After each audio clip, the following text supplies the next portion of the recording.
The Anglo-Saxons. Yes, we're still here. They were history's equivalent of that one mate who comes over for tea, says they'll stay for an hour, and then, 6 generations later, is still on your sofa, running the household. The official story? Around 449 AD, 2 brothers, Hengist and Horsa, which, if you'll indulge me, literally translate to horse and mare, suggesting their parents had the creativity of a brick, were invited by Vortigern, an English king, to help fight off some Picts and Irish raiders. And being the delightful guests they were, they not only helped defend the land but also decided to keep it.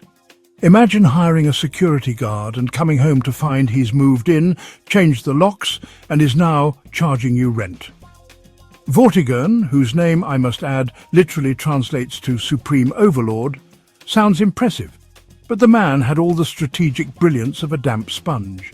He needed muscle to fight off the Picts because, let's face it, they were kicking his backside, who, by the way, had this genius and charming habit of painting themselves blue and hiding in the sea like militarized Smurfs. So naturally he called in the Saxons, who, let's be honest, were the historical equivalent of Vikings on a budget. They came with 3 ships, which of course is probably a massive underestimate because no one invades a country with just 3 dinghies. But hey, the chroniclers had a flair for storytelling. Initially, the Saxons were put on Thanet, an island off the coast of Kent. Sort of a stay here, don't cause trouble situation. They were paid in food, land, and presumably the vague promise of not being stabbed in the night.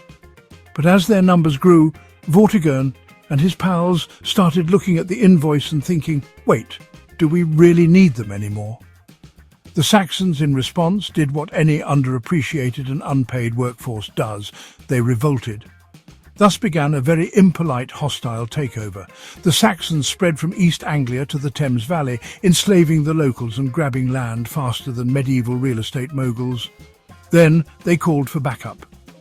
Hey lads, England's up for grabs. Enter the Angles, Saxons, Frisians and Jutes. Basically every guy from Denmark, Germany and the Netherlands who'd had enough of bad weather and soggy bread. And so began a mass migration that reshaped the country. Now, at this point, the Britons were not having a good time.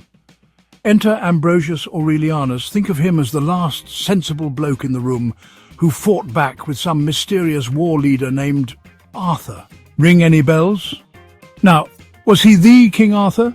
Probably not. But let's not let facts get in the way of a good legend about a bloke with a magic sword and a questionable dating history. Eventually, around mid-500, the Saxons thought, hey, let's go west. The Britons once again were gearing up for a fight when suddenly the plague showed up like a medieval party crasher. Bubonic plague, possibly pneumonic, a pandemic before pandemics were cool. It wiped out millions, leaving behind empty land and fewer people to resist.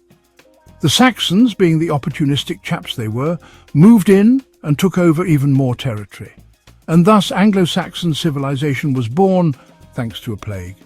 Now, despite what early chroniclers would have you believe, the Saxons didn't just butcher everyone and start fresh.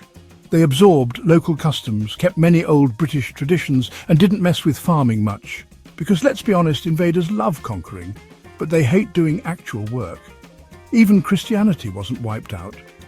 Early churches survived in places like London, York and Leicester, and when St. Augustine came to convert the Saxons in 597 AD, he wasn't introducing Christianity, he was just getting the new landlords to sign the paperwork.